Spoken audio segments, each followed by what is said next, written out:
So, Pikmin 4 is coming out pretty soon, and I've been looking pretty forwards to it for a while. I mean, the amount of time since Pikmin 3 came out is longer than it took for Pikmin 3 to come out after Pikmin 2. Like, I didn't expect Pikmin to be a once-in-a-decade series, but here we are.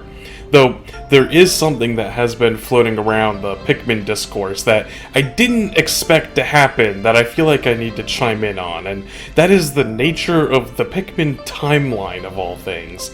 Now, I will be discussing theories about the story of Pikmin 4, and I will be touching on some minor leaks that I've heard, though I won't be going into any kind of specifics about it, so if you're worried about minor Pikmin story spoilers, well, there's your warning. So, to go over what we know about Pikmin 4's story so far, it appears that Olimar has yet again crash-landed on Earth for whatever reason, and then when a rescue operation came to, well, rescue him, they also crash-landed on the planet. And so you come along to rescue the rescue team and then ultimately save Olimar. All that said, that's not really the juicy part of the discussion. The really juicy part is the fact that unlike the previous Pikmin games, you apparently have a rival in this game. An opposing captain who is seemingly part Pikmin, but also commands them like you do and basically acts as an AI opponent for what would previously be the PvP exclusive game mode. And I mean, let's just get this out of the way. That guy is very obviously blatantly Olimar. Like, you play as Olimar in the intro tutorial, and he even has the exact same leaf-tailed dog with him. It would be legitimately a bigger twist to find out that this isn't Olimar somehow. I mean, in the demo, we even see that you can in fact convert normal people into these Pikmin hybrids with an onion during the Dandori battle you can fight. So, this is where things get weird, and people have been going kinda crazy with the theorizing and data mining and whatnot. See, the idea of using a Pikmin onion to turn someone into some kind of Pikmin hybrid isn't actually a new concept to the franchise. Famously, the bad ending to Pikmin 1, which I personally got to see on my first playthrough because I was a dumb child in 2001, involves Olimar straight up dying because his life support runs out, and the Pikmin carry his lifeless corpse to an onion where he is seemingly reborn as some kind of weird Olimar Pikmin hybrid. And that is where the game's bad ending simply left off. You don't see him get plucked or anything.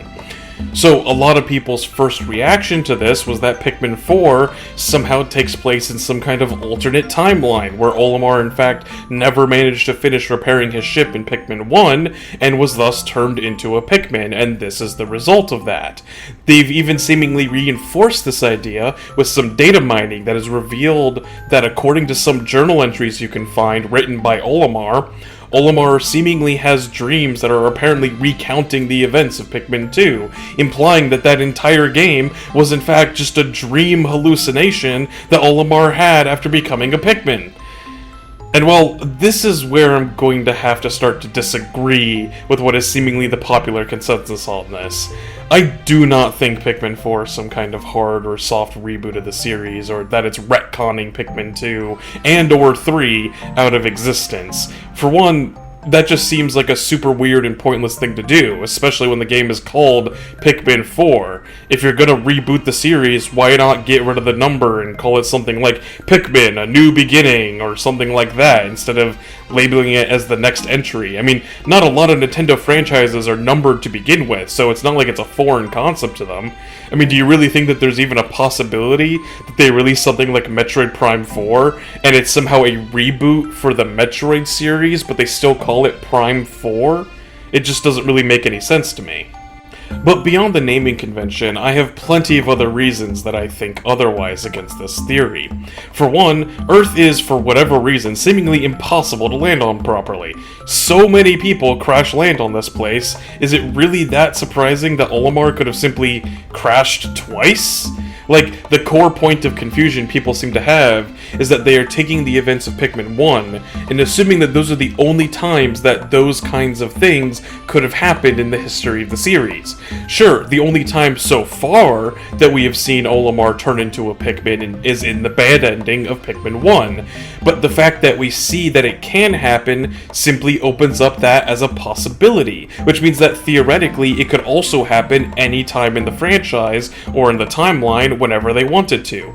So what I think happened is Olimar simply crash lands one more time on the planet. Maybe a ship flies apart again as well. After all, I think we just got news that there will be some kind of alternate campaign where you get to reassemble his ship yet again. But this time something goes wrong off camera after the opening tutorial and he becomes this Pikmin hybrid. And we might only find out what that is after we complete that alternate campaign. But then I hear some people say, what about the dreams that Adam mentioned? I mean, come on people, I still have dreams about the various stresses I encountered in high school. Does that mean that my entire high school experience was actually just a dream? I'll admit I haven't read the leaked journals for myself, but I think it's entirely possible that Olimar has simply lost his memory for whatever reason, either during the crash or after being converted into a Pikmin, and then he's just simply having dreams of his past memories. Like, is that really so unreasonable as a possibility? Especially with how weird that Olimar is acting during that Dandori battle. He clearly does not seem to be acting like himself, so his dreams could be like his old self trying to resurface.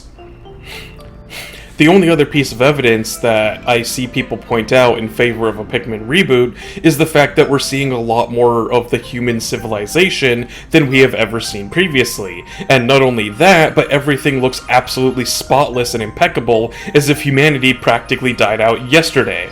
Whereas in the previous games, it was at least implied that it's been a lot longer since humanity no longer occupied the planet, with seemingly continents apparently moving around and whatnot, not to mention all the new life forms and everything that occupy the planet. But I mean, let's be real here. Pikmin was never exactly a hyper-accurate future biology portrayal of what Earth would be like after humans died out. The timescales that we would need to talk about for new life to evolve and freaking continents to move would be literally millions of years. And Pikmin 2 already debunks this idea by having literally any remnants of human civilization left at all. I can only tell you right now that if a battery or some toys were left out in the wild for months, let alone millions of years, they would not be in the condition you find them in Pikmin 2. Hell, one of the treasures in Pikmin 2 is a jack-o'-lantern that has the lifespan of like a week or two before it starts to turn to mush. And as a side note, now that I bring up Pikmin 2's treasures, the idea of Pikmin 2 being a dream doesn't really make much sense to me when you consider that Olimar would be dreaming of finding objects on Earth that he's never seen before, and yet those objects happen to line up perfectly with the sorts of objects that we do actually see in later games like Pikmin 3, even though Olimar was barely in that game. So does that mean Pikmin 3 is also a dream that he wasn't present for? Or, like, it just doesn't really line up to me. So, realistically, regardless, if you're gonna try and use how pristine the house is in Pikmin 4 as evidence of a reboot, it's pretty clear to me, at least, that Pikmin has never really cared too much about trying to make it look like any notable amount of time has passed, despite all the weird creatures and landmasses and whatnot.